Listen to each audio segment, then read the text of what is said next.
Fatima Asrianti A dengan NIM 2302095000020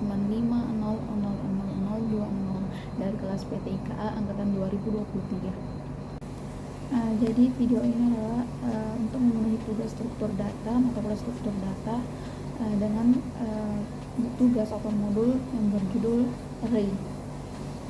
Pertama-tama apa sih itu array? Jadi array itu adalah sebuah variabel di mana itu menyimpan lebih dari satu buah data yang memiliki tipe data yang sama. Nah, array juga itu didefinisikan sebagai tipe terstruktur yang terdiri dari sejumlah komponen-komponen yang memiliki tipe yang sama. Kita langsung melangkah ke tugasnya, yaitu tugasnya adalah yang pertama, buatlah sebuah program menggunakan array dengan panjang array-nya itu didefinisikan berdasarkan yang diinputkan oleh user pada konsol. Oke, kita langsung ke codingannya. Oke, yang pertama itu pasti yang diinputkan itu pertama adalah include-nya. Include yang kita pakai itu adalah include string, di mana string itu merupakan kode yang digunakan untuk input output di fungsi code dan kin yang nanti akan kita gunakan. Kemudian dilanjutkan dengan include string, di mana include string ini digunakan untuk bekerja dengan tipe data std string. Jadi kalau kita pakai include string ini kita udah kita udah nggak perlu lagi inputkan std yang pakai titik dua kali itu. Jadi langsung saja kita melangkah ke using namespace std-nya untuk bisa menggunakan fungsi code ndl and string-nya. Nah, kita langsung masuk ke in-main-nya. Nah, in-main itu adalah titik awal dari eksekusi program. Kemudian kita masukkan in panjang array. Di sini itu adalah deklarasi variabel panjang array itu digunakan yang nantinya untuk menyimpan array yang diinputkan oleh user. Oke, sekarang kita melangkah ke code. Masukkan panjang array. Jadi code di sini kita masukkan panjang array. Jadi nanti itu untuk mengirim pesan ke user untuk menginputkan atau memasukkan panjang array yang dimau. Oke, kemudian dilanjutkan dengan chain. Chain di sini tuh untuk membaca perintah satu kata dan berhenti di spasi. Chain yang kita masukkan di sini itu panjang array-nya gitu. Kemudian setelah chain itu kita lanjut int array-nya. Int array-nya itu kita masukkan panjang array yang tadi kita masukkan di deklarasi awal tadi.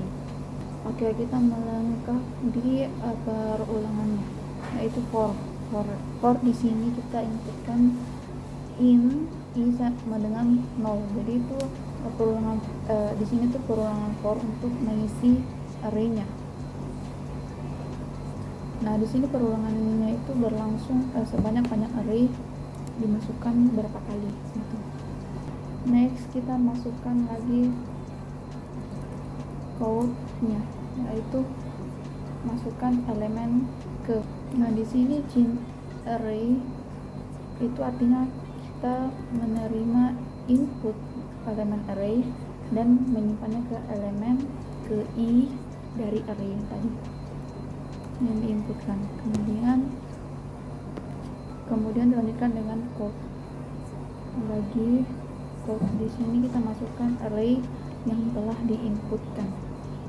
Jadi itu untuk mencatat pesan untuk menampilkan array yang telah diinputkan sebelumnya. Kemudian perulangan kedua, for kedua di sini tuh untuk mencetak elemen-elemen dari array. Jadi ada in i sama dengan 0, kemudian i panjang array tadi. Nah, jadi i plus plus itu menandakan nilai 1 itu akan bertambah 1 setiap kali loopnya ini dijalankan. Next, kita lanjut ke code array i. Itu artinya itu dan di sini ada kutip 2 spasi. Di sini artinya untuk mencetak setiap elemen array itu diikuti oleh spasi. Kemudian dilanjutkan lagi dengan code ndl-nya, berarti setelah ditampilkan seluruh elemen array sebelumnya, maka code ndl itu akan mencetak baris baru sini. Kemudian terakhir itu return null-nya, berarti itu tandanya selesai dan akan mengembalikan nilai 0. Returnnya itu akan mengembalikan nilai 0.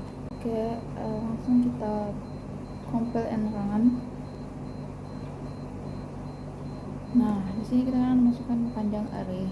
Itu berapapun kita mau, mungkin 6. Saya inputkan 6. Nah, masukkan elemen pertama. Elemen pertama saya masukkan 9. Kemudian elemen kedua saya masukkan 8. Elemen ketiga saya masukkan 7. Kemudian elemen keempat saya masukkan 6. Elemen kelima saya masukkan 5. Kemudian elemen keenam saya masukkan 4. Dan hasilnya already telah diinputkan. Jadi dia itu akan outputkan sesuai dengan yang diinputkan di panjang array. Jadi di sini kan ada 6. Yang saya inputkan pada elemen itu 6. Jadi elemennya tuh kalau yang disuruh inputkan elemennya itu ada 6. Kemudian hasilnya tuh ditampilkan juga 6. Dari situ mungkin itu saja. Oke, kita melangkah ke soal nomor 2, yaitu buatlah sebuah program dengan penjumlahan 5 bilangan bulat positif ataupun negatif yang diinputkan oleh user pada konsol. Kita langsung melangkah ke programnya. Langkah awal pasti kita inputkan nya. Ini kita inputkan input string seperti sebelumnya. Nah, langkah pertama pasti kita inputkan dulu nya, itu input string seperti sebelumnya. Kemudian diikuti dengan input string.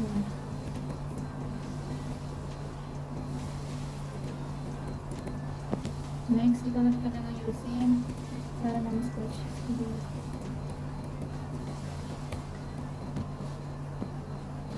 Melangkah ke titik awal eksekusi program, yaitu in main. Oke, karena kan soalnya kita buat penjumlahan program dengan bilangan bulat, yaitu pertama pasti kita untuk inkan bilangan, dan tadi disuruh bilangan 5 bilangan bulat, yaitu kita masukkan 5. Nah, jadi artinya tuh di sini kita deklarasikan array itu dengan nama bilangan, kemudian dengan panjang elemennya itu ada 5 bilangan, 5 elemen. Next kita inputkan int total itu dengan 0. Nah, jadi kenapa saya inputkan ini di program, karena variabel total itu akan digunakan untuk menyimpan hasil penjumlahan dari 5 bilangan yang nanti diinputkan oleh user. Kemudian lanjut di perulangan for-nya.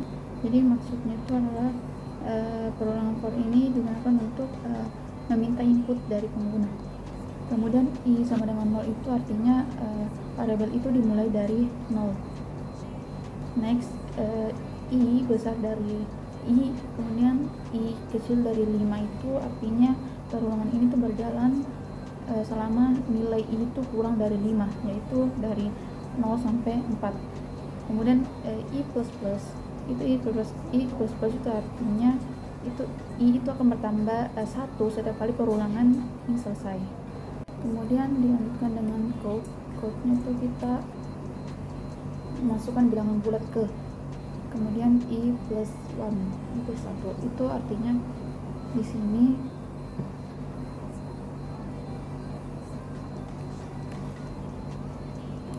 itu artinya tuh di sini